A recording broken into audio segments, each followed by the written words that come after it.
ए दौलत, अरे तुला माहिती आहे का, मला 1 करोडची लॉटरी लागली.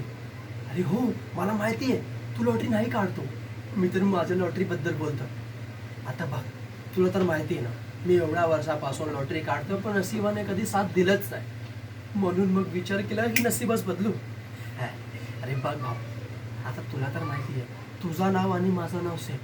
आपल्या सरनेमही सेम. फक्त काय आपल्या बाबांचं नाव काय ते वेगळं.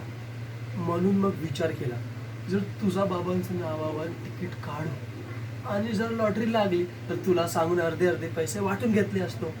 आणि जर नाहीच लागली तर नशिबाला दोष देऊन पुढे गेलो असतो. आणि ही तर जादूच झाली बघ. तुझा बाबाचं नाव लावला आणि लॉटरी लागली. आता फक्त काय ते डॉक्युमेंट्स दे. अरे म्हणजे काय, आम्ही दोघे मालामाल होऊ. अरे भावा, अरे मी तुला अर्धे पैसे देतोय ना, 50-50 लाख वाटून घेऊ. काय, तू माझी लॉटरी तिकीट चोरली?